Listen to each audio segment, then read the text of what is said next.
ਵਾਹਿਗੁਰੂ ਜੀ ਕਾ ਖਾਲਸਾ ਵਾਹਿਗੁਰੂ ਜੀ ਕੀ ਫਤਿਹ. Okay, can you hear me loud and clear? Yes, sir. Yep, I can hear you as loud and clear as the voice of history itself. Awesome. Sounds great. Yep. So today with me I have the one and only Ranneeti Punjab, Anmol Singh Rode, who's a military historian as well as a historiographer, two fields which you don't see being so prominent among the Sikhs. And today we are discussing whether the Marathas rebuilt their Darbar Sahib or not. Now, before we start, I would like to say that historically it's been accepted that war is the continuation of politics through other means. But today we are discussing how the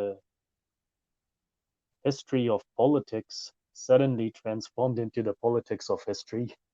Would you agree with me? Most definitely. I think that is a great explanation. I think it works quite well. These are the confines that we're looking at, right? And it's sort of how stuff sort of moves through, I guess I would say, the equilibrium of ones looking to express themselves within each nation, and it sort of spills over, right? Yes, it sort of spills over, but then there's that crucial distinction between, a lie and a fact. I mean, like, if you look at Italy today, many nationalists claim that Hannibal never crossed the Alps.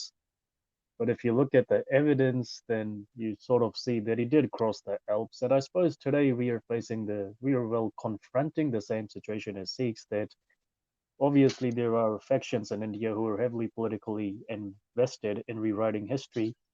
And they have found the Marathas as their premier proxies through which they can rewrite whatever history other minorities have. So the claim that the Marathas rebuilt their Darbar Sahib does not really stand on its feet, but it's one of those claims which has been made so many times that, well, you can't help but get that historian's itch as to try discovering what is right and what is wrong, if you see what I mean. Absolutely. It's just one of those things where I'm sure people have understood this notion that if you hear something so many times over and over again, you're bound to at one point think that, well, that has to be true because it's been said so many times. And this claim in particular has been voiced by propagandists for years now, online especially. It always gains traction anytime it comes up. And me in particular, and of course the Sangat around for sure, they definitely feel that sort of, well, what's actually going on here? What does this mean? And where does this come from? And it's something which needs to be considered is look at the way how the truth is twisted. We can't deny that the Marathas actually entered the Punjab, that they probably did pass close by Amritsar, but taking that the creative liberty which is used, the creative license is so amazing that, suddenly you're arguing that the Marathas actually went and rebuilt their Darbar Sahib. And if this continues, I wouldn't be surprised if a few years later they're actually arguing, well, wait a second, the Marathas actually did build their Darbar Sahib in the first place.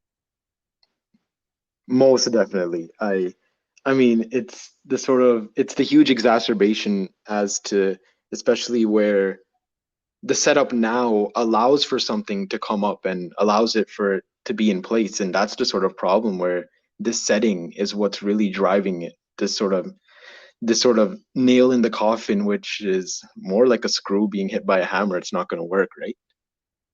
No, it isn't gonna work, but unfortunately, when people in a majority become so invested in believing these myths that there remains no hope other than the fact that, rewriting does transpire. And I mean, a historic example which we can give, and I believe it's pretty relevant, is that you obviously know the story of Hannibal, how he crossed the Alps and went into Rome, but Mhm. amazingly enough, Rome being the superpower it was, they never bothered confronting him openly. They realized that, they can just starve him out, not give him enough attention. And he really didn't want to lay siege to the city because he knew that Roman forces would just, you know, coalesce behind him and then destroy his rear. And he really couldn't see the strategy of returning back to, his Carthage base and much further in Spain without winning anything substantial in Rome. So what actually happened is that he was sort of caught in a catch-22 situation. The Romans exploited it. 16 years later, and mind my French, he got a pretty massive dose of ass whooping, which sort of just destroyed him straight away. And the moral of the story is that you never catch a dog by its ear. So he caught the Roman dog by its ear. He couldn't let go because he knew the dog was going to bite him. But then at the same time, he literally couldn't, force himself to let go because for the same reason, he knew the dog was going to come after him. So ultimately, what happens is that he's responsible for his own loss because the Romans started copying his tactics against him. But if you read history today, you see that the Romans are reduced to the background as tyrants, while Hannibal is made out to be a hero. And I believe that somehow, somewhere along the way, the Hannibal myth has been studied the wrong way because even if you look at the Americans today, they spent 20 years in Afghanistan and you can say walked away with the same results as Hannibal, which is nothing. They have nothing to show for what they did in the Middle East.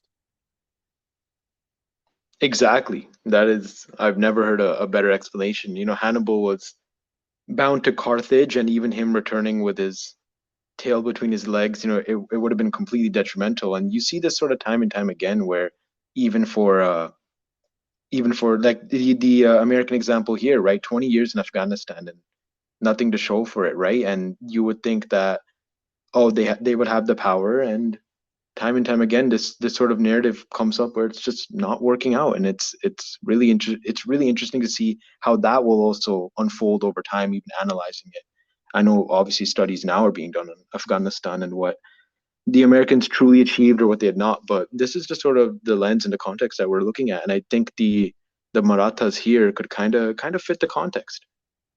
Yeah, I believe they can fit the context, and that's why I usually say because when you study a historical figure, because some while back we actually did do an episode on the Khalsa missiles and the American founding fathers and how even though like 3 years, 3 to 4 years, less than half a decade separated them, there was a massive difference in their vision that the missiles were never able to pull together and form what we can call a effective, long-lasting confederacy in name, whereas the founding fathers did what the missiles failed to do. And there was criticism leveraged at us that, well, you can't criticize Jathedar Jassa Singh Ahluwalia for being visionless. But then at the end of the day, if you build up a historic figure, I mean, you build him up to the proportions of God himself, Hmm. you're running the risk of stepping into the same river twice because literally you're positioning yourself to make the same mistakes which that figure ultimately ended up making. And I suppose that's where Western historiography comes in. That, for example, if you take General Grant, we know that General Grant was an effective general, but he wasn't an effective politician because he had this problem where he couldn't distrust people. He didn't have that healthy suspicion of people's intents, and those people ultimately, destroyed his career.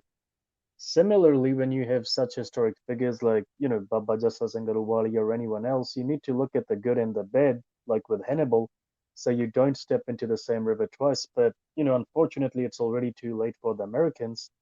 But the way the Maratha myth is going today, there might be time to save people from themselves who actually believe that they came into Punjab to help the Sikhs, whereas literally, as you will tell us, they were far from the philanthropists which they're made out to be.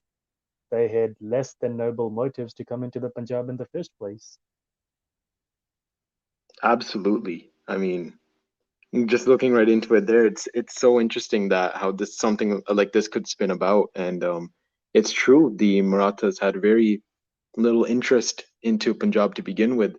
Raghunath Rao had not even the slightest intention of what he knew was actually getting into, and just strictly avoiding even associating with the Khalsa alone, he'd uh he'd really missed the chance there. And he not only that, but he had also come in to the part where the Khalsa had already seen them as foreign when they were entering to begin with.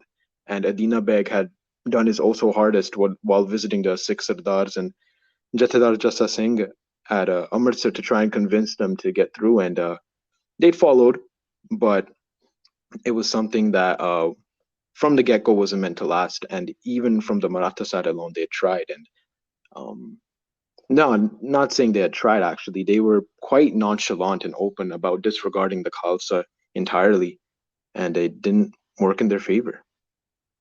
So, can you give us a brief introduction to the timeline? So, what year precisely did they actually decide to enter Punjab, and what led up to that? What were the times like at that particular period for Sikhs as well as the Marathas?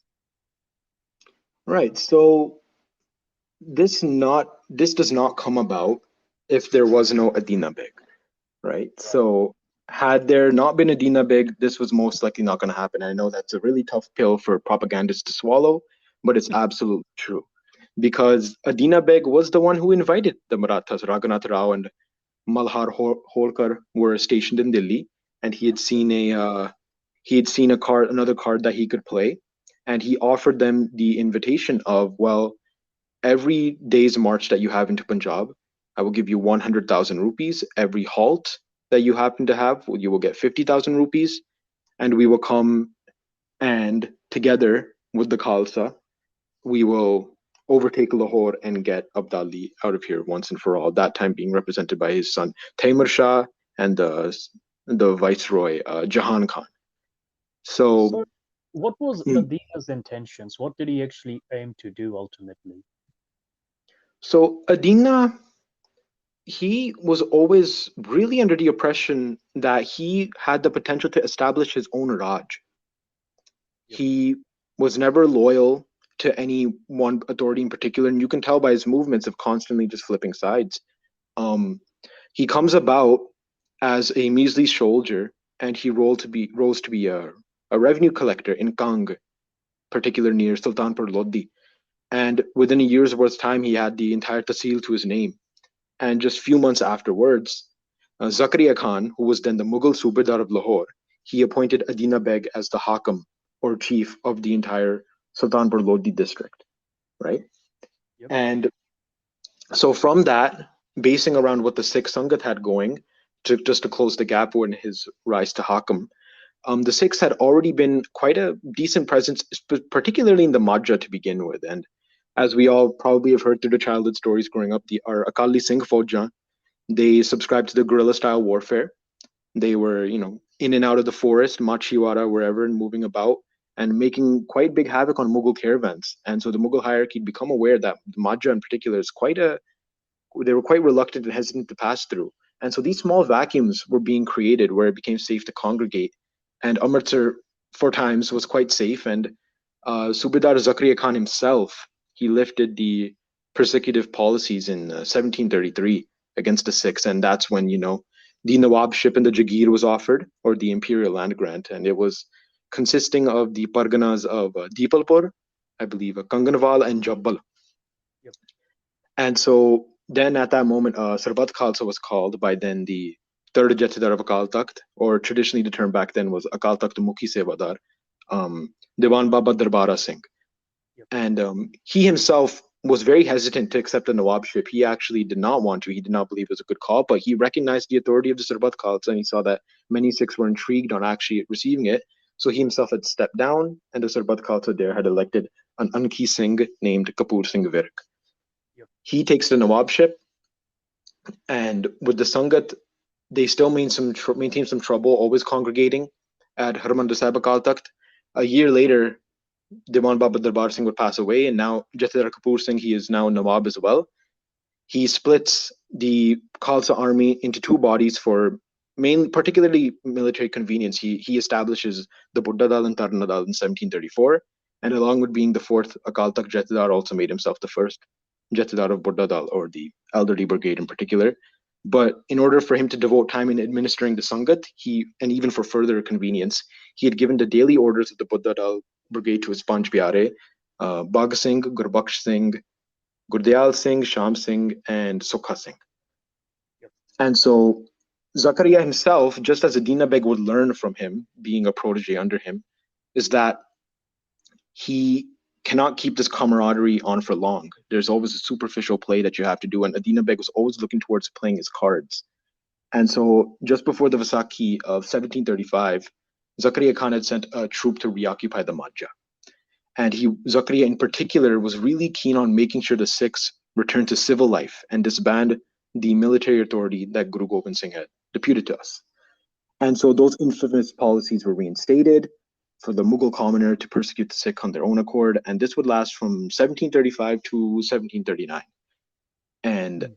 After Sultan Nadir Shah's invasion of Punjab, the Persian leader in 1739, the Sikhs, that's where the vacuums were effectively created in place.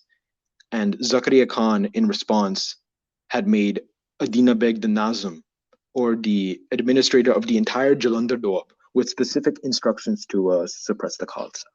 So this is particularly from 1734 to 1739. So ultimately, during this time, all these events have transpired and happened. So, if I remember correctly, what was the situation like in Punjab by 1757 when the Marathas are supposed to have actually come into Darbar Sahib? I mean, not into Darbar Sahib, into the Punjab itself, when it's alleged they rebuilt the Darbar Sahib around the period. In the lead up to that, we also have the Battle of Golwar or Amritsar, where, obviously Baba Deep Singh fights to the death. What is the situation like in Punjab at that time? Because, unfortunately, one of the things which Sikh academics have is that they do not rely on, the fact that there are always going to be new sources to find. I mean, how many Sikh intellectuals do you know or historians who, after Dr. Ganda Singh, actually went out and started looking for new sources? I mean, I know of no one, but do you know of anyone who actually made such an effort? No, that is quite difficult. Otherwise than me, and obviously, in particular, I'm writing a book on Banda Singh, and I'm out there looking for the most obscure things I could just for something to touch upon. It's rare. You don't see this sort of acceptance of Yep. the new information. It's always the Puratan Granth has the authority. Yep. And like Dr. Balwant Singh Tillo, who we did a Banda Singh episode with, told us that, this has unfortunately led to massive stagnation in Sikh, in the Sikh comprehension of history because, what we have is, I believe in the 60s or 70s, the Kal Takht actually passed a resolution that these Puratan Granths based on, Samprada said this, Babaji said that, Jathedarji said that, oral tradition, etc. These Granths were actually outright banned from being commercialized because of their disputed content, their controversial content, and it was decided that Sikh historians and intellectuals need to sit down and form a narrative of Sikh history which can be digested in modern times rather than what's being claimed that the seventh Guru had so many wives or etc., or some historic Sikh figure had so many affairs, etc., these trivial details which aren't true. However, what's actually happened now in the 21st century is that suddenly this ban or the consensus behind that decision has been forgotten. And our Sikh historians today are just focused on one thing, which is, milking these ancient Granths with, whatever mistakes they have. They're pretty much like emaciated cows. They have over milked these cows, for, picturesque terminology. On the other hand, however, if you do consider some things, I mean, especially this time around here, the Baba Deep Singh incident and all that, what has happened, our picture of this is given by, and I'm sure you'd agree with me, is Tamasnama, Miskeen's Tamasnama. Am I correct? That's the primary source which people seem to be relying on nowadays.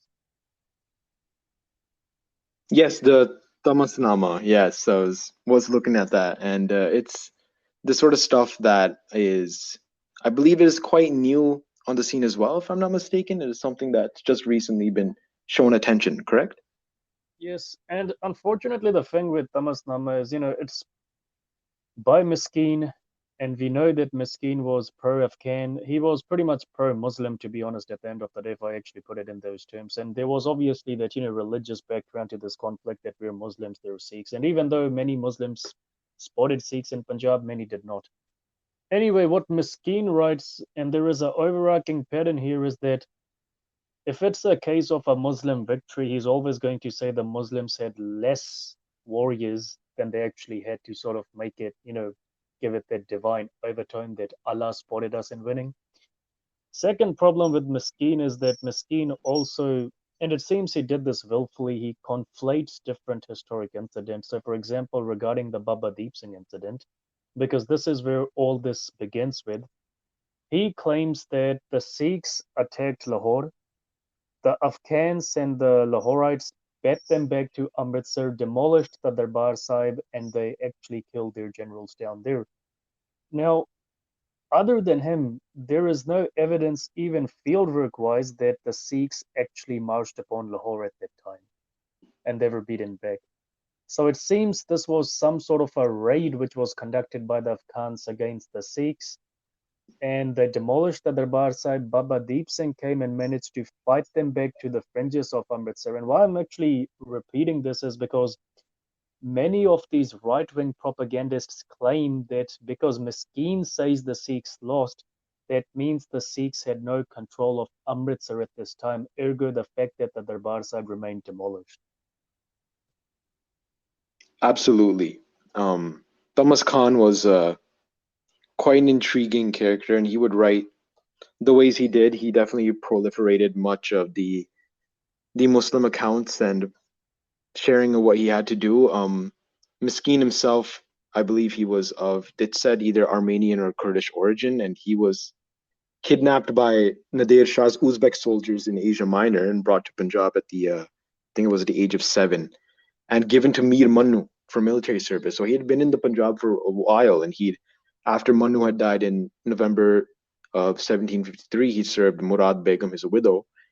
And in the Tamasnama, he writes everything about the lens through the lens of personal knowledge, and he shares much of the accounts is biased towards presenting the lowest damage done to Muslim rulers, and he routinely regards the Sikhs as wretches, or as, of course, as most do, as Kafi Khan does as well in his Muntakab al-Lubab. And this is the sort of bias that we're sort of looking at. And so right-wing propagandists, they're willing to overlook that to show, hey, there's something here. And even though it's not of merit, they're going to run with it, right? Yeah, that's the thing. I mean, and unfortunately, if you look at Sikh historians themselves, like Surjit Singh Gandhi, even Dr. Ganda Singh, we discussed this in our last episode that, the sources they study, just because they're historians doesn't mean they're going to be 101% correct, because a new generation of historians can always build upon their work. Old preconceptions or, old understandings and comprehensions, conclusions, they're always being challenged. That's the beauty of history. However, Sikhs take an emotional position, which usually consists of, threatening to kill people with bullets if they question some of these granths. But anyhow, looking at the entire Miskeen affair, the belief many British military historians have is that Baba Deep Singh, even though he died fighting, he actually won that conflict, and the Afghans were forced back towards Lahore. Now, this understanding is borne out by several other things, but the most biggest feather in the Sikh cap or the Sikh dastar is that why is it that the Afghans never moved past Amritsar to seal off the border between Delhi and Jalandhar if they had actually won? When the Marathas came, the Afghans were actually in Lahore itself and not close to where the Marathas actually entered the Punjab. It would make sense that if you do win at Amritsar, you march on and seal off the border. And let's be honest down here, they knew what was happening in Delhi, didn't they? The Afghans. Absolutely. The Mughal throne was in shambles, and the Peshwa of the Marathas and whatnot were doing their best to fill in the void, and they were making partners. There were puppets here, and as far as even as early as Farooq Sayer was around in 1719, this was the sort of situation in Delhi, and the Afghans, then Persia, then later Kabul independent, were keeping their eye on this absolutely without a doubt, and the Marathas were just coming in to fill the void and put in their own puppets and install around. Delhi was in absolute shambles. There was no question about it that there was simply nothing there left in terms of administration. That's right. And so the Afghans, the wiser decision they could have made would be that I mean, obviously they knew Adina was a bit of a turncoat. So the wiser decision would have been that either you have some sort of a military bastion at Jalandhar to confront the Marathas as they come in, or anyone who comes in from that side, or otherwise you actually, sort of colonize all these areas around Amritsar, because end of the day, if you move past Amritsar, you've won at Amritsar, it's only logical that you do move past Amritsar towards Jalandhar. It doesn't make sense that they would just say, oh yeah, we won at Amritsar, let's just stay at Amritsar, because strategically speaking, Amritsar only had strategic value if Jalandhar was involved in the mix anyhow. So for them to not even go that far, it indicates one of two things. Either they lost that battle, which is quite believable based on field research, or either that even if they did go past Amritsar, there would be a Sikh presence in their back and their rear, which would rise up and envelop them and crush them. They would the Sikhs would essentially divide Amritsar and Lahore, so dividing the Maratha supply, the Afghan supply line anyway. So really putting that matter at rest, we can actually conclude that the Sikhs always had their Darbar Sahib in their hands, even after Baba Deep Singh. Absolutely. You raise a great point that I myself was thinking about prior to. It's why keep Adina Beg around if he is incompetent? And it sort of shows that, well, if you have Adina Beg still around, then maybe they did lose the Battle of Golwar. And you just keep the status quo in place and hoping that he still maintains allegiance with Kabul. And so even pushing towards into Jalandhar, and you would still have the Sikh vast swaths of vacuums, right? From Gujranwala north, and you're going up to Pathankot. You still have the Shivalik Hills and the Machiwala Forest, where all the Singhs are they're hiding out, and you're gonna have a thorn on your side. And I believe it's always been shared that Nadir Shah at one point shared this with a young Abdali at the time, that there's something that you need to keep an eye on this as you move in. Oh yes, obviously, and I mean, Hoshiarpur at that time is supposed to be a Pathan majority, part of Punjab. None of those Pathans seem to have swung into action straight away to help the Afghans at all. Because I mean, why would they? The Afghans had never won. If they had, they would have said, oh, okay, right, that's it. The Afghans are winning. Like we know what happened during the Vadaka Lukara. Most of these Pathan and Hindu villagers actually came out to massacre the Sikhs when they realized the Sikhs were on the losing side. But you never see this during that particular period in the late 1750s. So it indicates there was a Sikh victory.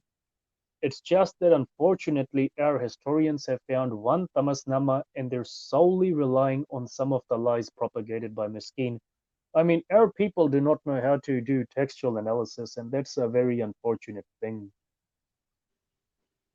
Absolutely, and this goes back to where you had been sharing the mindset on looking at Puratan Granths. I tell colleagues, I tell friends sometimes that who may be too substantiated or too affixed upon the Puratan Granth is, hey, they were it's this isn't Gurbani, right?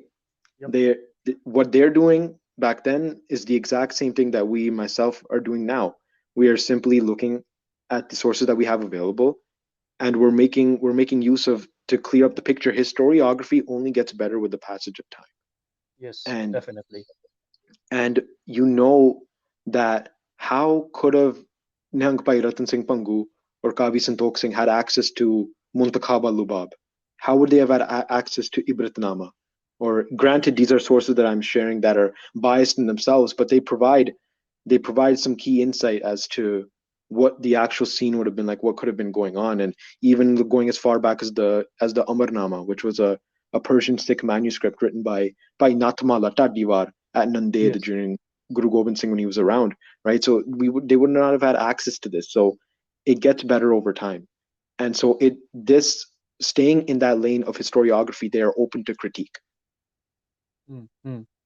So if we move on from there, when does Adina actually approach the Marathas? What does he say to them? Does he say, oh, look, well, obviously there is the financial bribe, but how does he actually convince them that, come to Punjab, it's going to be good for you? Because we need to consider that the Marathas are actually based in, if I remember correctly, close to the Deccan Plateau, and you're actually asking them to spread their already thinly stretched supply lines all the way from there to Delhi straight into Punjab. How did he manage to fool them into coming into the Punjab in the first place? What did he say to them other than, the financial bribe? Absolutely. So Adina Beg had been playing his cards earlier. Just, I guess, a quick tidbit just for people to understand his mentality.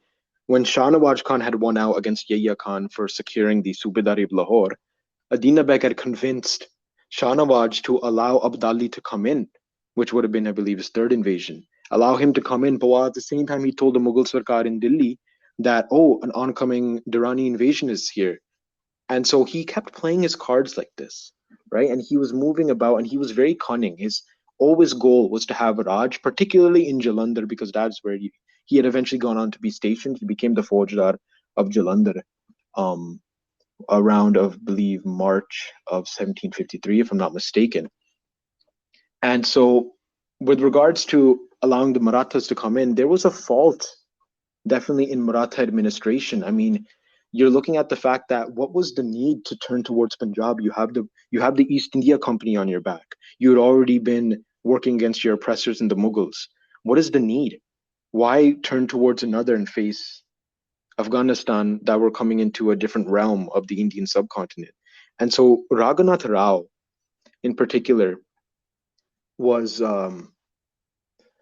they say, I've seen sources say that he was lethargic in his movement, and he wasn't quite enthusiastic. Holkar in particular as well, his associate.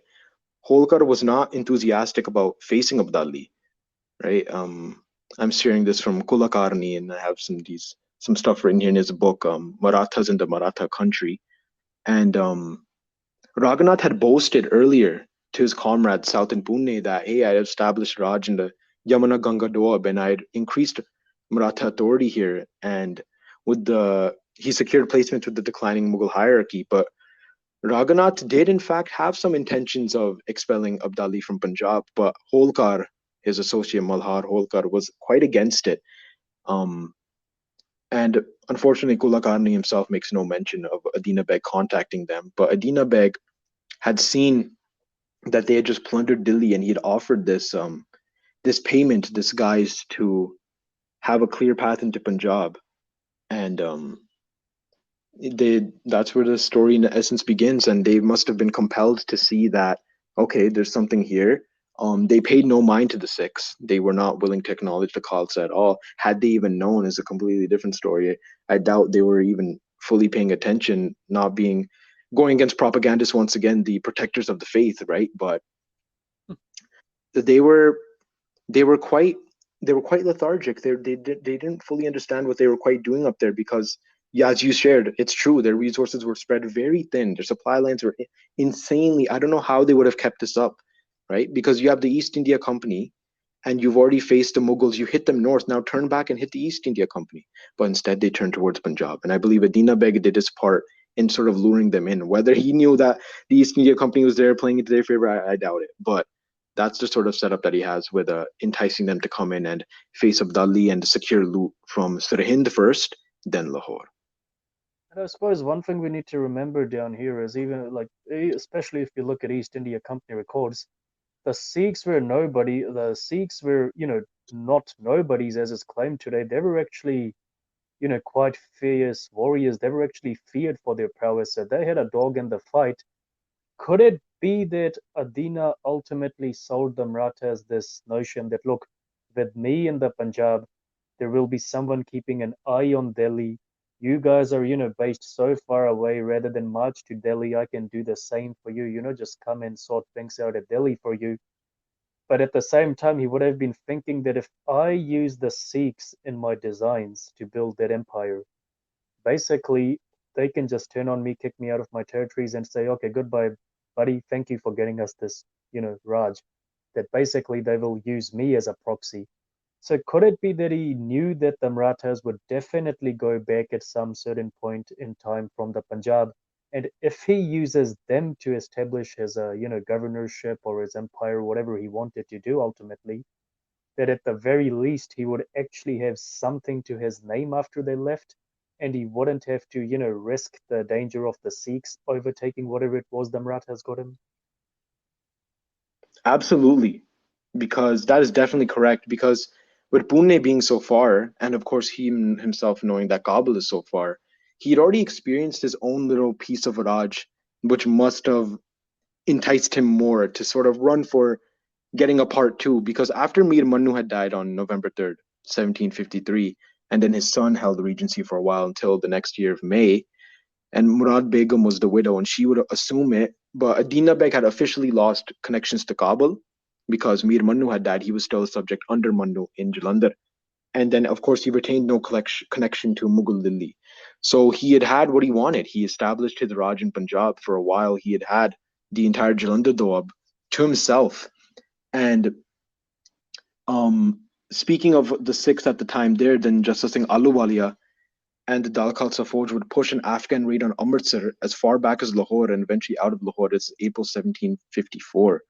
And so with Adina Beg having this, he got assurances after from the 14th Mughal Badshah, then at that point was Mirza Ahmad Shah Bahadur, gave Adina Beg the title of Zafar Khan Jang, and later the Hindu Shivalak Raja of Kangra state submitted to him. So this is a small piece from where he had, from late 1753 to early 1756, Adina Beg was uncontested in having his own exercise of diplomatic rule in Punjab. This diplomatic obviously meaning in accordance to external governments, because on the surface level, we know was the Khalsa still there, right?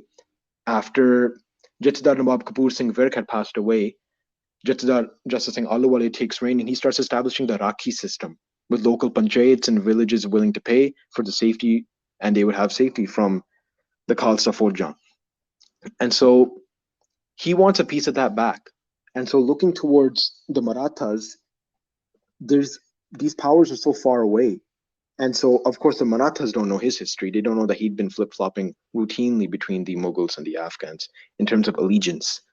And seeing the Marathas is just another avenue for him, right? So he had called the Marathas because he had already previous to allied the Sikhs. He actually paid once 1,000 rupiah in tribute to Sri Guru Granth Sahib and gave a decent amount of tax collection revenue of the Jalandhar Doab to the Akal Takht. But this was making the Khalsa grow even more from what was already established. The Khalsa was there, and he had noted this, and he knew, I need another power to come in, an external power to make sure that whatever comes from the Sikhs stays suppressed under me. But then basically he also wanted no oversight over his shoulder, someone looking over his shoulder and tapping him and saying, well, hey, buddy, what the hell are you doing down here? So basically you can say that the Marathas were, at Delhi at the right time, right place for him pretty much, because after they left Punjab, there was no guarantee they would have continued staying on in Delhi anyway, because they would have been heavily fatigued anyhow.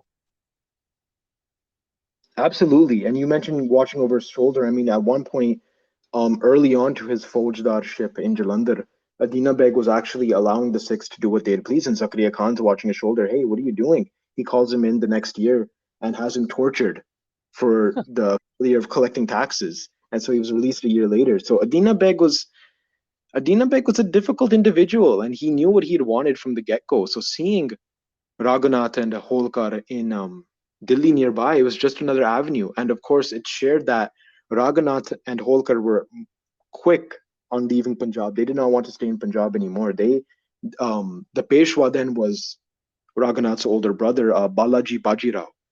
And he had commanded Raghunath, his brother, to stay. You are going to administrate Punjab.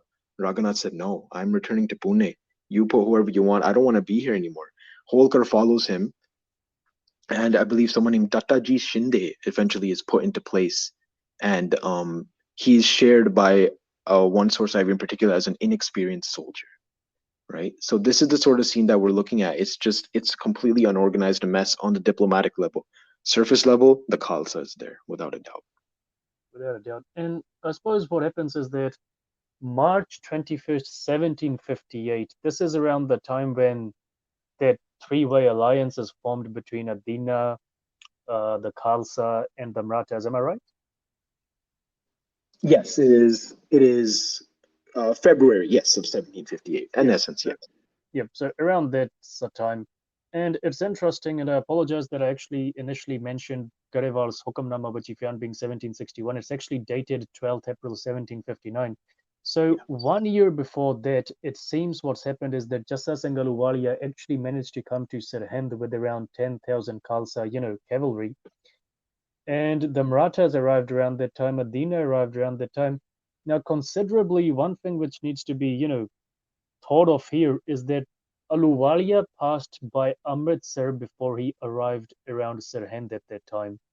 And if Sirhind had been under, Afghan control anyway, especially given that it's claimed that in late December the Afghans, destroyed Darbar Sahib and took over. But we know that they did destroy Darbar Sahib, and Baba Deep Singh went to, at the very least, get the people who were affected, the Sikh victims, away from them. If he hadn't driven them back, then how is Ahluwalia even managing to pass by Amritsar to get to Sirhind? That's something which gives you food for thought.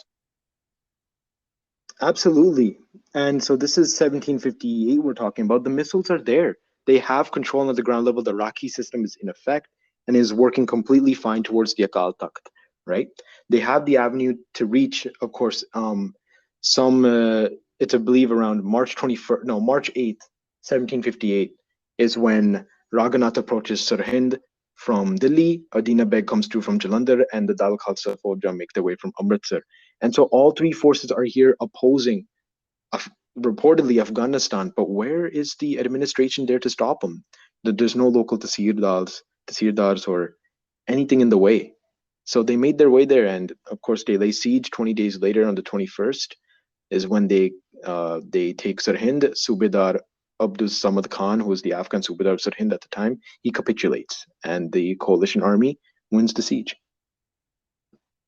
But it's also at Sirhind where the trouble really starts between all three, doesn't it?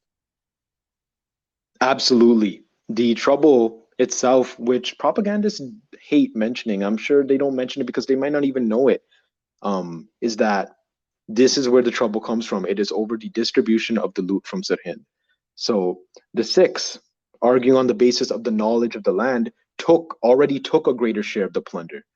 And Raghunath and Holkar and the Marathas complained to Adina Beg, and they demanded a share that was proportionate to the number of troops in each army. So Adina, as he had brokered the alliance, had to broker a peace between the two forces here at Sirhind, which shows the agitation and the I guess I would say not the goal. The goal of the Marathas to save the Khalsa, it's just not there. And so on the surface level, it's just not there. And so he brokered a peace between the two forces. Adina, on his intelligence side, perhaps still his cunning side, opted to give the larger share of the loot to his neighbors in the Khalsa Panth. And then he proposed to maintain peace between the two, that the Sikhs would remain 2 marches ahead of the foreign Maratha army. And this deal was accepted, and then they would march towards occupied Lahore, Afghan occupied Lahore, and nowhere near Amritsar.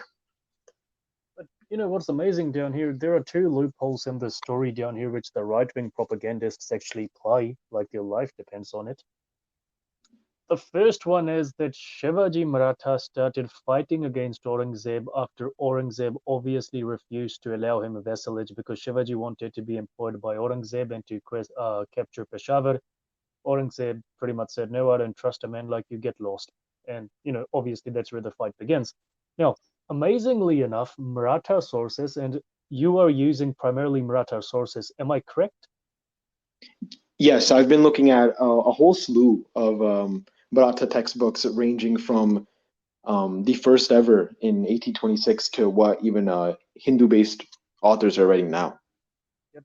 So basically, other than the few right-wing propagandists, which are basically the louder ones, there is no mention of the Marathas rebuilding their Darbar Sahib in any of them. Am I right?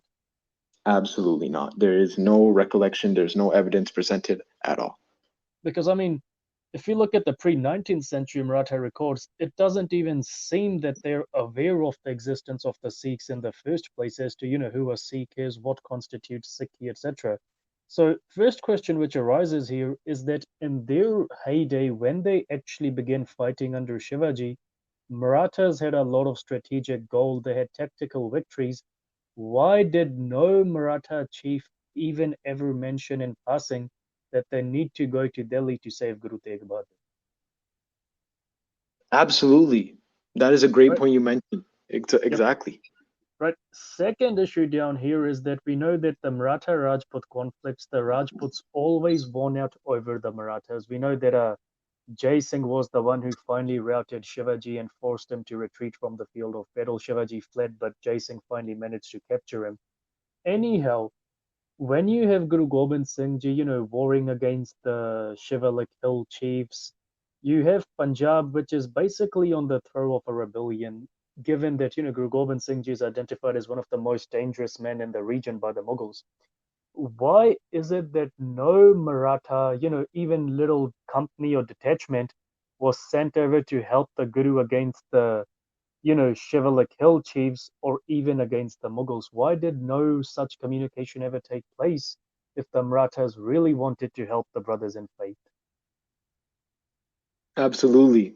That is Right? such a great point. And Yep. just a quick add a little tidbit. I believe that's where they use the guise of Banda Singh still remaining a Hindu and not having an Amrit Sanchar. Yeah.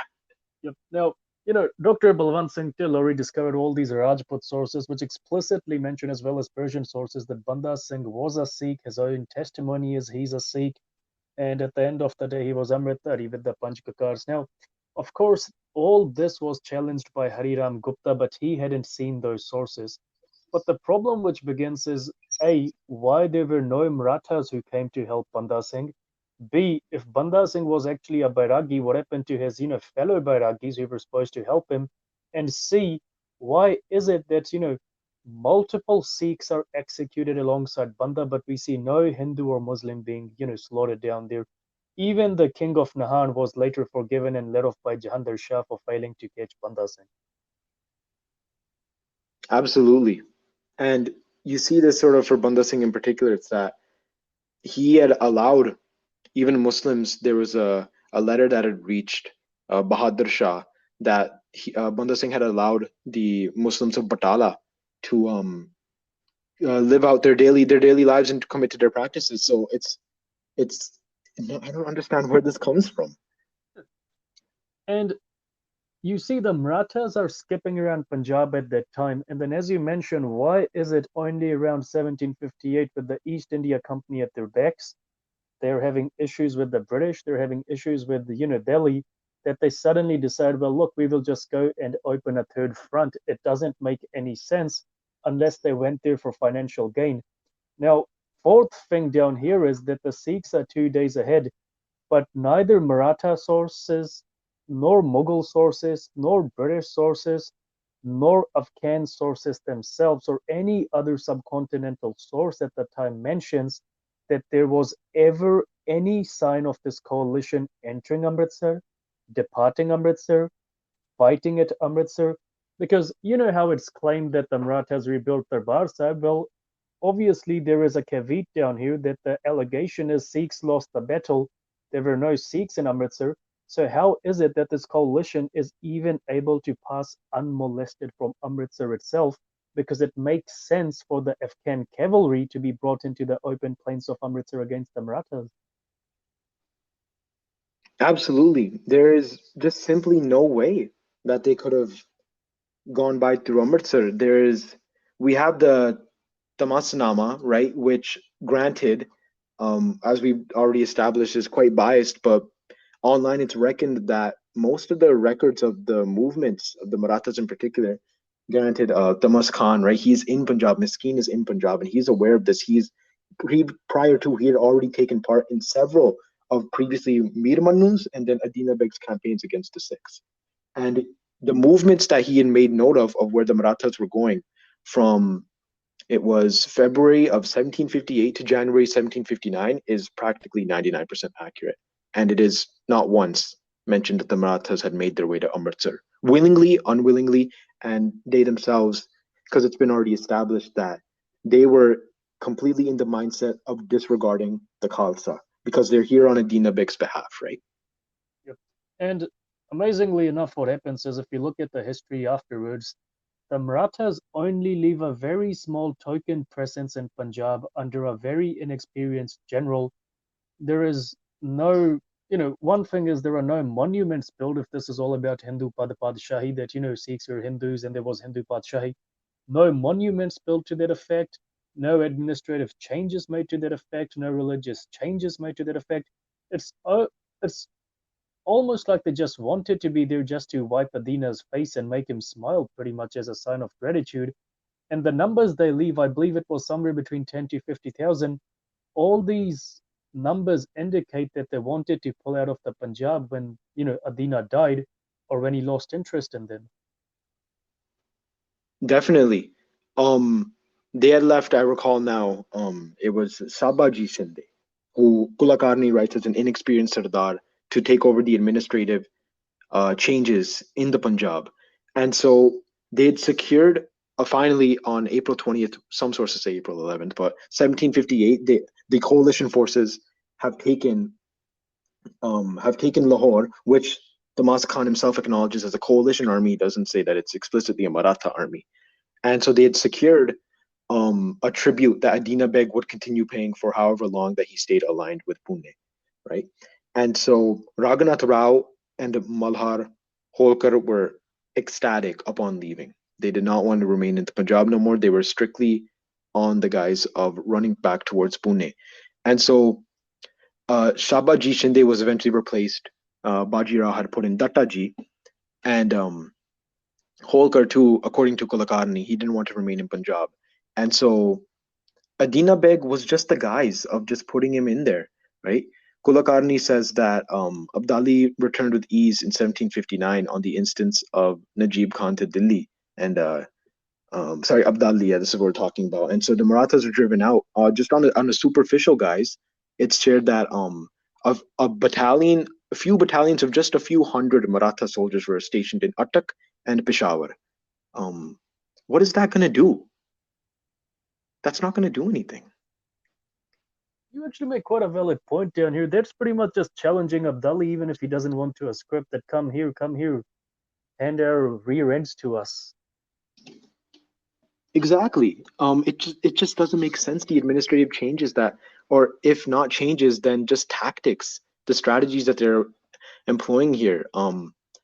Kulkarni writes that Pune was seeking to collect around 10 million rupees for compensation of Raghunath's, quote, unfruitful and expensive activities in the north. And so basically the north being a euphemism for the Punjab.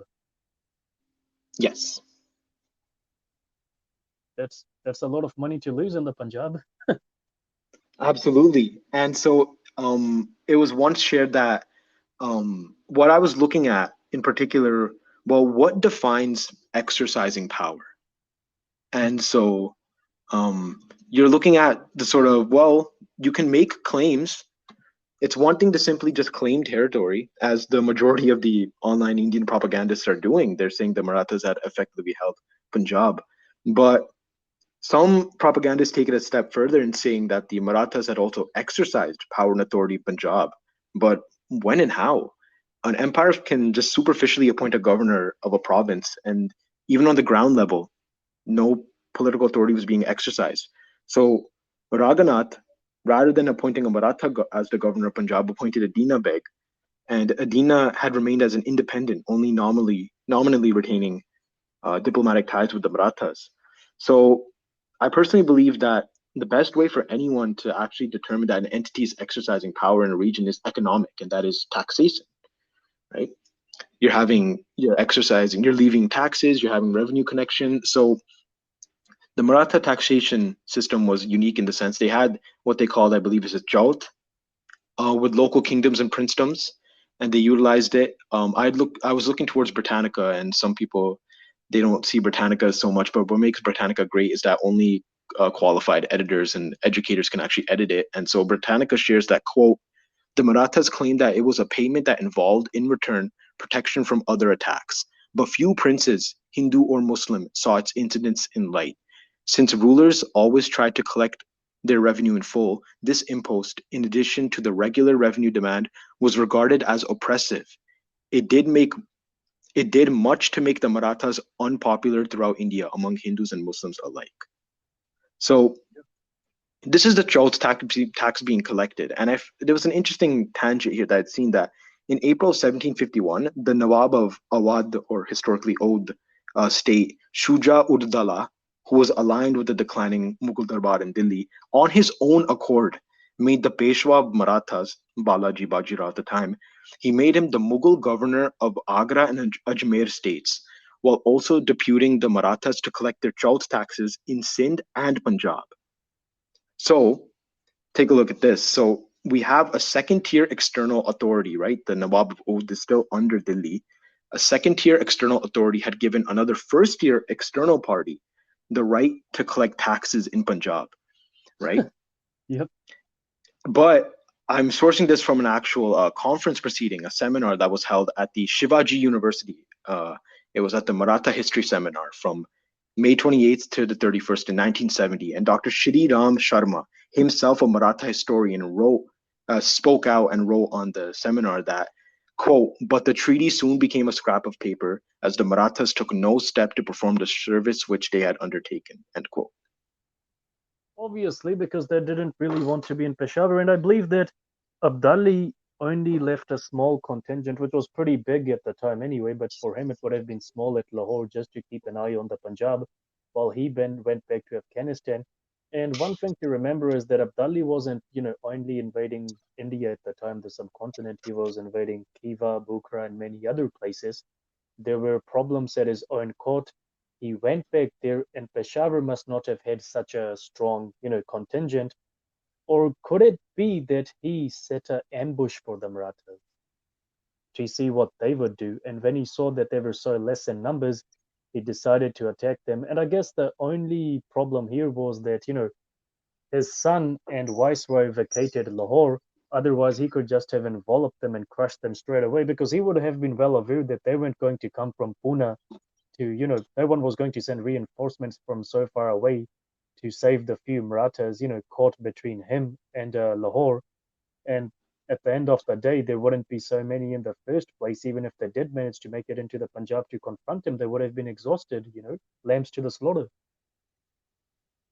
Right. So this is suggesting that the Marathas on their own had what propagandists share, pushed and chased the Afghan forces from Lahore all the way to Attak and Peshawar. Um, that didn't happen. They had stopped at Lahore, and just as whatever forces were remaining or whatever Afghan forces were leaving, they had obviously vacated. And should there have been those few small battalions, as far as I know, they were just stationed in Attak and Peshawar for the appeasement of Adina Beg. Mm-hmm. Because really it seems they were sightseeing, but they got a ass whooping handed to them by Abdullah. Almost like when the cat's away, the mice come out to play. Well, then the cat did come back suddenly. Absolutely. And what put Afghanistan in such an interesting place is that, as you had shared, with them raiding in the north in Central Asia, Bukhara, Kokand, and Khiva, um, Afghanistan was in such a place that they did not have the natural resources that they could have. They constantly had to rely on pillaging periphery lands. And so that strained Abdali for constantly going into Central Asia and then coming into the Punjab and further into India. He couldn't keep doing this. And so he had problems in his darbar back in Kabul. And so he needed to be back.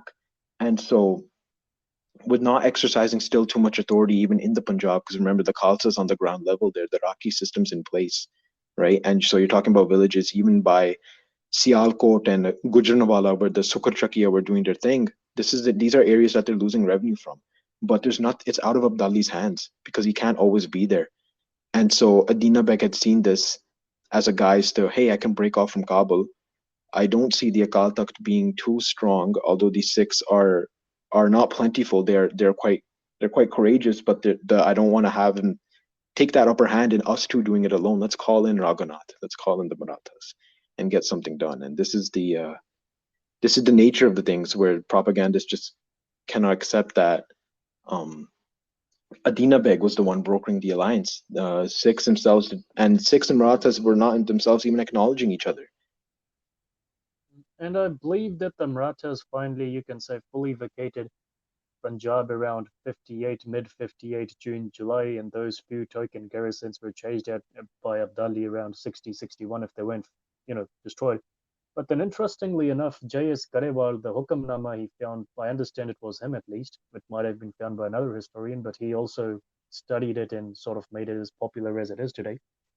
12th April 1759, it has a damaged seal, but otherwise it's been authenticated to be from that time. I believe it might have been written by the Shidi Misal because, they were in charge of Gurdwaras at the time. And Mhm. basically, it's addressed to Shri Akal Purkh Ji Ka Khalsa, mentions three prominent Sikhs of Patan, and they are charged by the Dal Khalsa. So it's based on the authority of the Dal Khalsa to collect rupees 125 from their local Sangats and dispatch it to the Akal Takht and Shri Darbar Sahib because there has been extensive damage wrought by the Afghans in 1757, and the Darbar Sahib still needs to be fully, renovated. So that's a critical piece, because if you see that 1758 entry of the Marathas, for a time things, did not cool down, but they were a bit less hot than they initially were when the Afghans were in Punjab. But, you know, why then are Sikhs actually requesting, why is the Dal Khalsa requesting that Sikhs from outside Punjab and in Punjab collect funds and send it to the Darbar Sahib? Because the Darbar Sahib explicitly hasn't been touched in all this time to be fixed. Why write that? Exactly. These things just do not add up. And along with that Abdali invasion, it was in May of 1757. The Ram Rani Killa was also he laid siege to that, and of course the Shri Sarovar was also defiled. And this Hukamnama right here is showing that the Dal Khalsa was requesting it themselves for the Sanghas to do it, and with of course no correspondences of Marathas even laying a foot near Amritsar. How could this have happened? This just doesn't add up of them being there and saying, "Hey, we rebuilt Darbar Sahib for the sake of Dharma." Yep. And I guess the greatest feather in our dustar here is that no Maratha historian or primary source even mentions it themselves, that this is what's happened, that they went and rebuilt Darbar Sahib. I mean, my personal belief is that if you look at the Marathas, they were lost in considerations of, caste, creed, and all that, Vedic prejudice. And I believe it our Jadunath Sarkar who actually mentions that, we were talking about Jyoth, that Jyoth was just an extortion tax. It never actually guaranteed that they would come and save you. Whereas Hmm. Rakhi done by the Sikhs, it was almost natural for Khalsa Sardars and their families to die fighting for the people who paid Rakhi anyway, because it was a citizenship tax that the state would protect the citizen for paying the tax. So in a way, the Marathas did not have any solid, ideological or philosophical basis with Sikhs had. And that being said, to me, it seems highly unlikely they would have actually stopped at any religious site in the Punjab. I mean, there's no mention of them even stopping at Hindu religious sites in the Punjab. They probably Hmm. did not even consider Punjabi Hindus as being Hindus like themselves. Yeah, there's no evidence of them stopping at Mathura or Thanesar, which is nearby Kurukshetra. No, none of that. Nothing. And interestingly enough, now this is where things are going to get pretty grim, and we're going to mention a few names. So, Sikhi, Sikh Research Institute in the United States, I believe that's their name, and it's headed by Sardar Harinder Singh. Correct me if I'm wrong. Yes, Sikh Research Yes. Institute.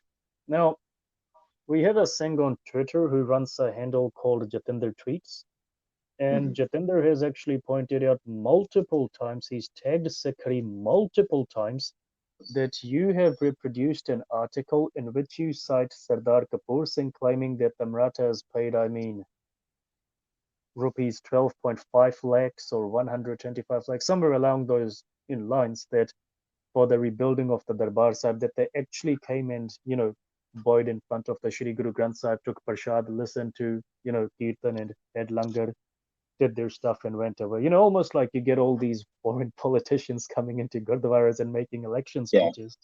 exactly. Exactly. Now, no Persian source mentions this. No Sikh source mentions this. No sources mention this. And it's amazing, with all due respect to Sardar Kapoor Singh, Sardar Kapoor Singh had a very interesting view of Sikhi and the role of Sikhs and Sikh history. But ultimately, most of these views do not really hold up. If it hadn't been for the Anandpur resolution, Sardar Kapoor Singh would just have been another national professor of Sikhism. And kudos to the man for taking a political stand. But, like I said before, no historian ever is going to be 101% correct. We will always find errors in their works. Sardar Kapoor Singh makes no mention of any source from which he got this Maratha mythos. And Jatinder has argued multiple times, has tried telling Sikri, has tried contacting them to take their article down, because the right wing propagandists pull that article out every time this debate ensues. But leaving aside where Sardar Kapoor Singh got this information from, there is one particular source which mentions that the Marathas made obeisance at Darbar Sahib, they paid their respects, but they never rebuilt it. And there are certain problems with this text, as you would fully well know. And the first one is it's almost written 100 years after this event. Second problem is that it mentions no sources. Third problem is that out of all these thousands of texts, that's the only source to mention this. And the fourth problem is, and here's the greatest irony, because the right-wing propagandists have this religious thing going on. It's written by a Muslim Mughalophile employee of the British East India Company. That's what I find the absolute best. I'm so glad that you mentioned that. So this is where the first claim of the Marathas offering a payment to rebuild Harmandir Sahib. It comes in September of 1854. A historian is named Mufti Aliuddin Lahori in his book Ibratnama. Yes. And so Aliuddin was an employee of the British East India Company. He had served with various postings at Bawalpur, Firozpur, Ludhiana, and I believe Multan, and even Sindh before he settled down in Lahore. And it's noted that Ali's father, Mufti Khairuddin, was also an East India Company servant, and he had originally planned to write such a publication himself, but he had died before he had the chance. And so Colonel Wade, who was the East India Company director in Ludhiana, then deputed Ali to finish the task. And so Ali dedicated the book, which he had written, Ibratnama, to the British Commissioner of Lahore, Charles Raikes. And Ali himself, along with routinely scrutinizing non-Muslim groups, also plays favorites when he's writing about the British when they annexed the Khalsa Raj in 1849. And so looking at our timeline in particular, Ali goes into detail about like the Marathas visiting Amritsar, exchanging gifts with Sikh Sardars. No sources mentioned whatsoever. This comes 96 years after the coalition army seized Lahore, and that anyone writes something like this. So Ali is flawed in his writing. As I noted, it's really interesting that Ali writes things like these because you have to look at just a quick situation what was happening within the writing core of the East India Company. 5 years earlier, before this book was written by Ali, Joseph Davy Cunningham, a Scottish soldier and historian with the East India Company, he completed his own monumental book. It's quite big for the time, on the history of the Sikhs in Punjab up until the final battles of the Second Anglo-Sikh War. He wrote this in 1849. And so Cunningham, in his book, he openly discusses the fact that there were actually active traders in the Lahore Darbar, which were corresponding with British forces. And so um, the servants and the East India Company, learning about this after the publication, his superiors had fired Cunningham and they removed him from East India Company service. So Ali, without a doubt, he had saw this and he'd worked on kissing up towards his superiors so that he could keep his posting, and that includes opting to share lies in his work. And I suppose he would have been warning the British. I mean, look, the man is a Mughalophile. His entire Ibratnama is this one big moan for, oh, the Mughals were so great, but these blasted Sikhs took them out of the picture. And he would probably see, Ali would have seen how depressed the Sikhs were that they lost their Barsad. The British gave it to, Dasi and Nirmala months. He would have seen how crestfallen they were that they lost their sovereignty, and what best way to injure Sikh aspirations to sovereignty than take the Darbar Sahib away from them, almost abducted from the Sikhs.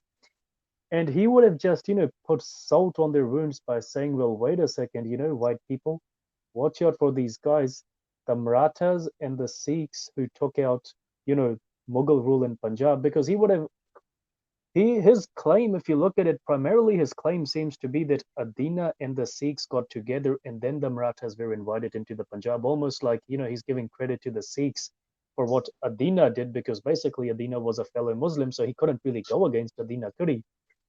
And intriguingly enough, he's blaming the Sikhs for letting the Marathas into the Punjab, and he's saying, watch out, this is what they do at Darbar Sahib, they get your enemies over, they sit down and form coalitions, do not let them do it. It's almost like he's justifying what the British did to the Sikhs. Clearly, and it makes sense for him to use the Maratha guys because, well, the British, should they read his work, and they'll see that, well, we had already dealt with the Marathas. 1818, they were already out and we had done it. So if the Marathas were up here helping, then it's something that we themselves don't need to paid too much mind to specifically with respect to the Marathas because we have already subjugated them. So now it's time to, hey, the Sikhs had called them up. And so this is something that you, as the British, Calcutta via London, need to be aware of and pay attention to. Obviously. And what I find ironic down here is when the Marathas came into Punjab, they never stopped cow slaughter.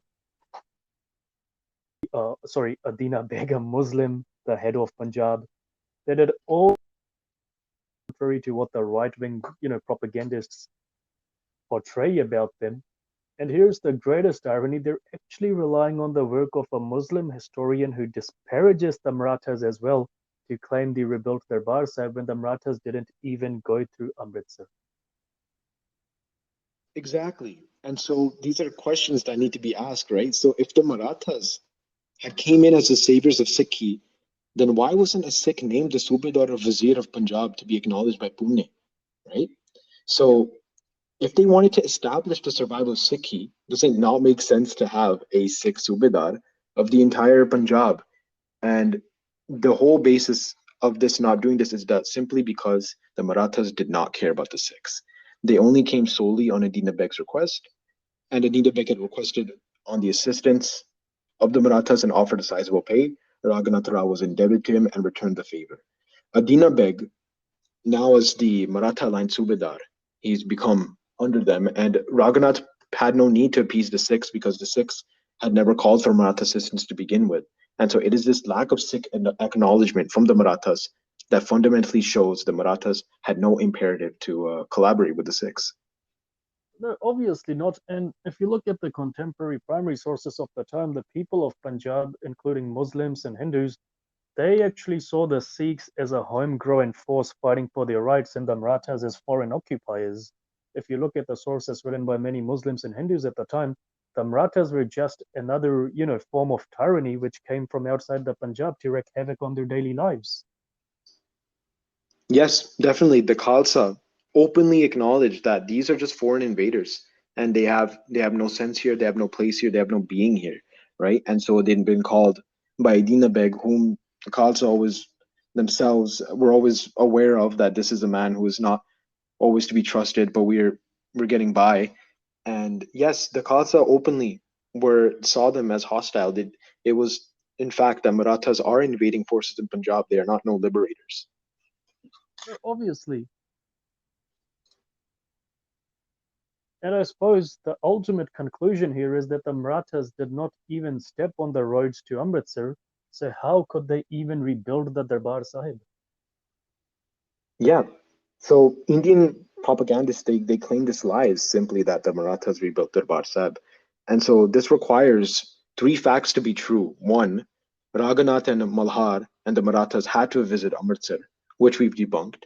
Two, Raghunath and Holkar and the Marathas take part in the reconstruction, which there is no evidence of.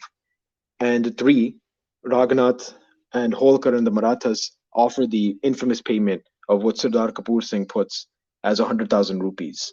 Or sorry, 125,000 rupees. I want to just take a quick look back at what Sardar Kapoor Singh is saying because what Jatinder is sharing is absolutely true. I have the quote here in where Sardar Kapoor Singh, it was a September 1984 paper. It was a 22-page essay. He quickly wrote, quote, it's the Golden Temple and its geopolitical status. So he writes, quote, in April of 1758, when the combined forces of the Marathas and the Sikhs had succeeded in driving out the country, the Afghan occupation forces, the Golden Temple was rebuilt and its holy lake cleared up. Through the labor of the enemy prisoners of war and under the direct supervision of the famous Maratha chief Raghunath Rao and Malhar Rao Holkar, who then humbly made an offering of 125,000 rupees at the Golden Temple and received ceremonial robes of honor from its head priest. These Maratha chiefs were well understood that the restoration of the true theopolitical status of the Golden Temple was an integral part of the grand national project of regaining liberty of the people and the freedom of India. End quote. There's no footnote or reference to given to back this claim. There actually isn't a single reference in the paper at all. I genuinely have no clue as to why Sardar Kapoor Singh would make this claim. In essence, he's speaking on the cleaning up of the Harmandir Sahib after Abdali's desecration in May of 1757, but no record exists of the Akal Takht or Jethedar Jassa Singh himself receiving such a donation. And so no record exists of them even visiting Amritsar. So um, just I kind of wanted to just quickly just take a look at what Sirdar Kapoor Singh, the situation that was happening at the time, and why he may have written this. I can't fully speak on his behalf, but I believe that there's something that was happening here at the time. So just 2 months before Kapoor Singh had written this paper, it was the Battle of Amritsar had taken place, June 1st to 10th of 84. And I believe in an attempt to call for national unity and show New Delhi the like historic implication of what they had just done, Sardar Kapoor Singh wanted to show not the Sikhs or Punjab, but rather mainstream India, the importance of the Harbandar Sahib. And like as for centuries, since the Maratha Empire had been acknowledged by mainstream India as the precursors for the subcontinent's protection, Kapoor Singh wanted to show India the respect the ancestors had for the Harbandar Sahib and hint at what the Indian army had done months earlier was both morally and historically wrong. So this is just what I believe. It's the only rationale I can attribute to him making such a claim, but simply put, he lied. And so this is completely false, and I genuinely think that he'd fabricated a lie for Indian appeasement. This is the only blemish I really see in Sardar Kapoor Singh's great career. And so, as we mentioned, the Sikh Research Institute now loves using this claim of Kapoor Singh too actively, and it's quite disturbing. I believe at the end of the day, the thing is that Anmol, people like me and you, if we ever get into those prominent positions in life, we can make up a lot of things.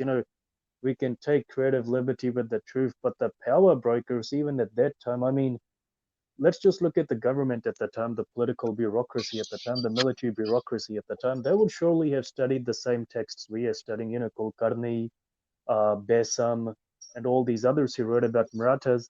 They pretty much would have dismissed it straight away that, look, this is just another lie. He's trying to appease everyone. End of story, just ignore him. But ultimately, that lie or that, fiction has been weaponized against us to the degree that, this is where we all need to sit down and say that our historians are not 101% perfect like the gurus. They have made mistakes. We need to point out the mistakes as well. But today, what I see is people arguing that Dr. Ganda Singh was 101% perfect. And, Sardar Kapoor Singh was 101% perfect. But when you have things like this, are we really going to accept they're 101% perfect if they're total lies or, total misunderstandings? Exactly. And this also expands to what are revered in the Puratan Granths as well. This is a sort of reality here that we've caught ourselves in. I find it that when you're looking at historiography and looking at the Sangat in particular, um, there's a really a need now for what we had experienced, not necessarily from the Singh Sabha Morcha, but rather the historians that arose from it. And that sort of era of when you have Karam Singh historian and Paikhan Singh Nabba, you have all these people working, and that was yeah well over 100 years ago now, and we are we are struggling for another wave. We deeply need it. And I mean, I know I'm going to say a very controversial name here, but in 2001, if I remember correctly, there was an issue where the Akal Takht, the Jathedar of Akal Takht, Joginder Singh Vedanti, publicized the Gurbilas Patshai Chevi, and there was a massive uproar, even to the point when he later went to the States, there was a massive fist fight in a restaurant or something. Sikhs always ripping each other's dastars off. Hmm. The text was the Gurbilas Patshai sixth, as I said before, and much serious issue was taken against it. And one of the voices which emerged at the time was very controversial. That was Gurbaksh Singh Kala of Khan. Now, obviously, we know that his views on the Dasam Grantha did not align with many people, and there was much conflict with this man. However, I did read a little pamphlet he wrote at the time about, historic granths and how we should use them. And he pointed out that, there was a reason why these granths were mitigated because these are raw sources, right? They're unrefined. We're literally dealing with the byproduct of someone's prejudices, their bias, their perceptions. And we need to form a coherent narrative out of it which agrees with the truth and not necessarily with someone's perception. So when these granths are read out in the gurdwaras, given to the sangats, and you're using these granths to form a picture of Rahat or what Sikh history is, there's obviously bound to be massive problems. Obviously, there will be much conflict, But that conflict will become even more exacerbated when the opposing factions, when non-Sikhs start using those same texts to attack Sikhi.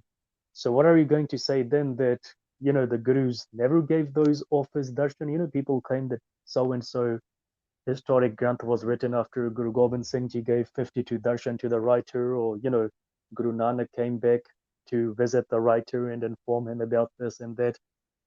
How are you going to hold that up to someone who obviously does not believe in that because it's not true? But secondly, if your granth is really, downplaying Sikh history, what does it say about it in the first place? Exactly. This is the trouble that comes with this. It's been so, as you shared, Kathabajiks are sharing this and sharing that constantly. We're we're combing through these grunts, and it becomes, especially when you're exposed to it from childhood, it becomes exposed to you in a way that, like, well, it has to be true.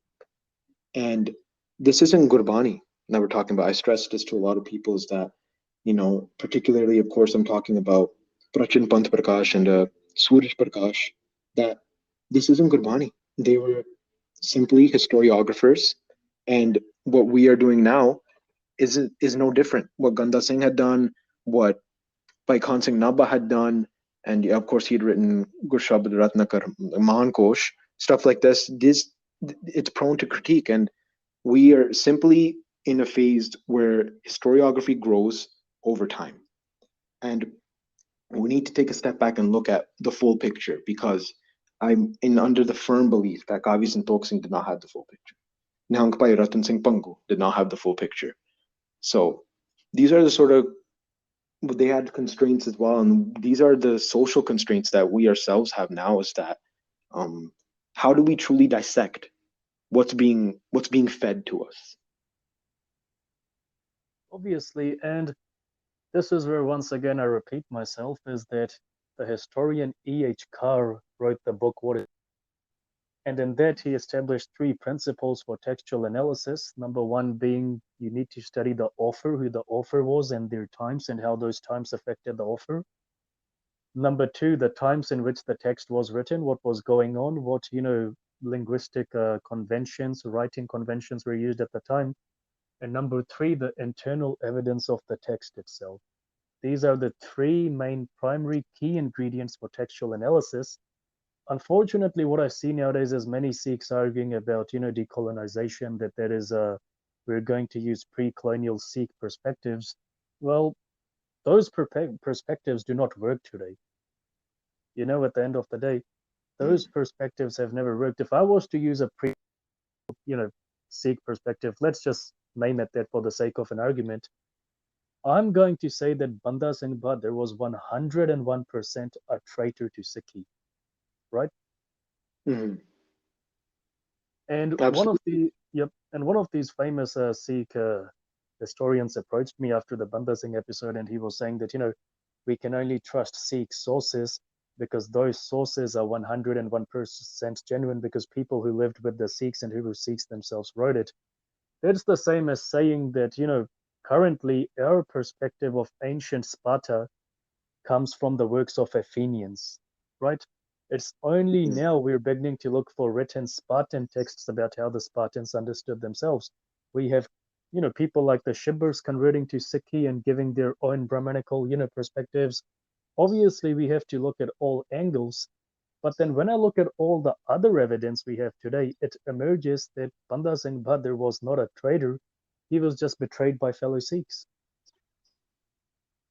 Exactly. Looking at Banda Singh's topic in particular, there's this narrative, this subtle narrative that is constantly arising from some sect or form or another, that he was not true to the cause, or that he had not been for the Khalsa. Well, the Khalsa kind of gave up on him. He was stuck at Gurdas Nangal. He needed support, and it just wasn't there. And so, but when you're saying is the Khalsa is not with him to begin with, well, then what are those 800 Shahidis in June of 1716 in Delhi for? That's right. And Dr. Tillo pointed out that Persian sources, Rajput sources, all these non-Sikh sources are agreed that the Mughals set Binod Singh to betray him. Binod Singh's own son, Karn Singh, kept on giving him information from inside Gurdas Nangal as to what was happening. Massive jathas of Sikhs gathered all across Punjab to free Banda Singh. But because all the information was leaked prior, Gurdas Nangal was isolated, and even Punjab's rivers were blockaded that Sikhs should not be able to sail down to Gurdas Nangal to help him. Banda Singh was preempted on all turns because he had traitors in his camp. Definitely. Right. It's just, yeah, go for it. Yep. So if we take that historic Granth perspective that, Sampradaya is right, Babaji is right, Jathejarji is right, aren't we betraying Banda Singh's memory? Absolutely. I definitely agree with that. You hear this, Sampradaya said that, Jathebandi said this, and you don't get, not aside from just the full picture, but you just don't get the truth. And you need to you need to be able to dissect these things and look in towards, okay, well, Banda Singh in particular, he had his difficulties. I mean, even as early as when he entered Hisar, the Majha and Dawaba Sikhs were blockaded from crossing the Satluj south into his arms. And of course, a Sarbat Khalsa, what I argue was the first Sarbat Khalsa, then was called in late May of 1710 after his win in Sirhind. And but it didn't fall through. And so Banda Singh in particular, well, how can you fault someone who gave the effort, but in turn we're being taught that he wasn't he wasn't giving the effort, right? This is the sort of struggle and the basis in which the Panth is in right now. It's quite difficult to imagine that we would be here and constricted in such a time, but it's just, I believe, a reality. What are your thoughts? 101%. I mean, the amount of threats we receive, the amount of, death threats, particularly we receive because we speak out against this narrow perception of understanding history, it's just amazing. And it's always the usual suspects, but it's just amazing when you have, young teenage children actually making those threats as to, what's going on, you know? And if we take the Sardar Kapoor Singh thing, so, obviously this is one of the reactions we're going to get, that Sardar Kapoor Singh drafted the Anandpur resolution. He was a great leader of the Sikhs. He is 101% right. And those same people are going to feed this to their children that the Marathas helped rebuild Darbar Sahib. Exactly. And this is just the reality of the situations that with, I guess, as you shared those children or whatnot, whoever are coming at the next, it's just that it's one thing to look at history, but it's another thing to dissect and learn history and take a look back and understand the actual process of historiography. I tell people that, and I'd gotten this off of good advice from an elder cousin of mine that, I'd done simply just a minors in history. He tells me, okay, well, what does that mean to you? And I'd said, I don't know if I have enough. And he says to me that, are you at where you want? Do you understand what you're doing? And I said, yes, I fundamentally, from always, I guess, lucky enough to be gifted to understand how historiography works, how to dissect and analyze, not just take in and say it's true. And he says, well, then you have what you need, right? So it's not a difficult understanding, but you just need to get to that point where you know what you're doing, what you're looking at, what you're consuming, and also how to, I guess, regurgitate it back as understanding rather than just blah blah said blah, and so it has to be true. And at the end, Bolo Satnam Shri Vaheguru. That's like a seal. You can't deny it after that. Absolutely. Absolutely.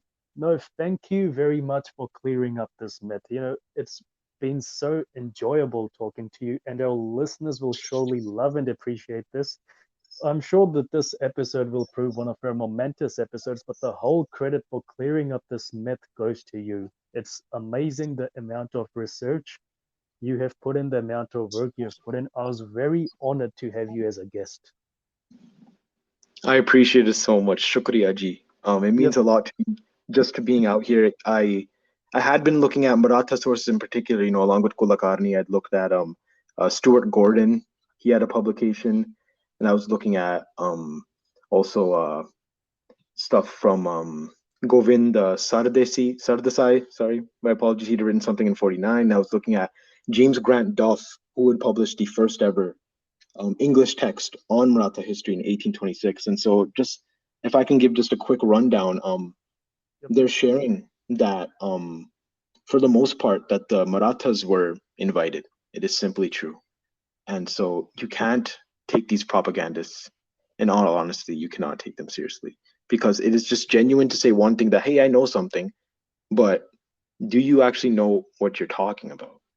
And it's these things that I tend to have a tendency to look towards, and I always try and break down and see if not to provide any bias because I myself I try to be as unbiased, but there's a reality of things where when you come to fighting propaganda, you flip a switch to a different mode, and I tend to be sometimes on that mode, but with just the reality of things online. But I appreciate it so much for contacting me and having me out here. It truly means the world to me.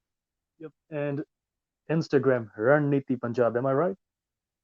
Yes, Instagram at Ranneeti Punjab. I guess just a little extension. I'm currently writing quite a long book on Banda Singh Bahadur, and we'll get that soon. No promises on when that's out. It's quite cumbersome. It's a really big task right now I'd undertaken, but we are working on it. Okay, then. Thank you very much for your time and your efforts. Vaheguru Ji ka Khalsa, Vaheguru Ji ki Fateh. Waheguru Ji Ka Khalsa, Waheguru Ji Ki Fateh.